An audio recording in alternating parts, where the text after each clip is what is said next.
चार शतकांचा वारसा जपत मातेशी घट्ट नातं करणारा चिखलकाला हा पारंपरिक उत्सव माशेल इथल्या देवकी कृष्ण मंदिराच्या मैदानावर उत्साहात साजरा करण्यात आला.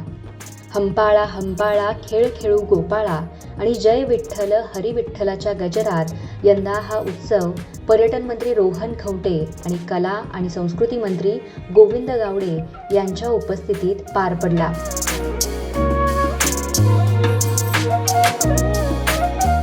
कृष्णाच्या ह्या पवित्र आवारात शेकडो वर्षांची परंपरा असलेल्या चिखलकला एक वेगळ्या तऱ्हेचे महत्त्व प्राप्त झाले असतं.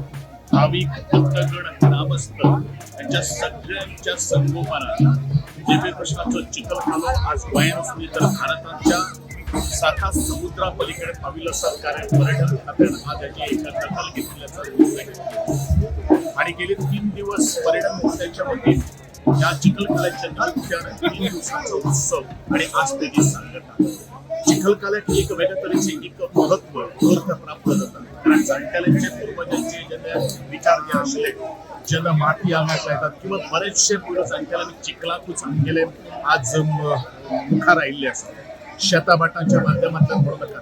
पण आज बरंच तरीच तो जो फाटल्या 100 वर्षांपर्यंत आशिल्लो जो पारंपरिकता ती आज खरी तरी आमची कॉन्क्रीटाची घरां किंवा मातयेच्या फ्लोराचेर आमकां तसो विसावो घेवपाक मेळ्ळा. पण अशे तरेचे चिखलकाल्याच्या निमित्तान आज एक त्या मातयेचो वास जो आसा सुगंध जो आसा तो अत्यंत आरोग्या खातीर खूब महत्वाचो आसा.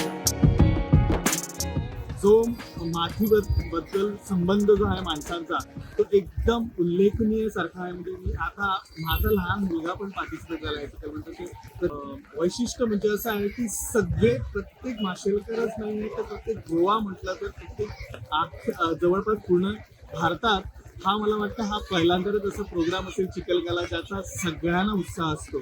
श्रीकृष्णाच्या बालपण जर कसं आहे ना ते तुम्हाला बघायचं असेल ना ते चिखलकाल्यामध्ये दिसणार तुम्हाला. प्रत्येक त्यांचे खेळ तो कसा एकदम नटखट असायचा वगैरे ना ते दहीहंडी मग त्या प्रत्येक खेळ वगैरे ना ते एकदम सुंदर. हा चिखलकाला साजरं आणि आता तो एकदम जवळपास 1:30 वाजता संपला ना आता पुढच्या वर्षीचा चिखलकाला केव्हा येणार अशी सगळ्यांना उत्सुकता असेल. या चिखलकाल्यात वरुण राजानंही उत्तम साथ दिल्यामुळं यंदाचा चिखलकाला हा हजारो भाविक आणि पर्यटकांच्या उपस्थितीत अविस्मरणीय ठरलाय.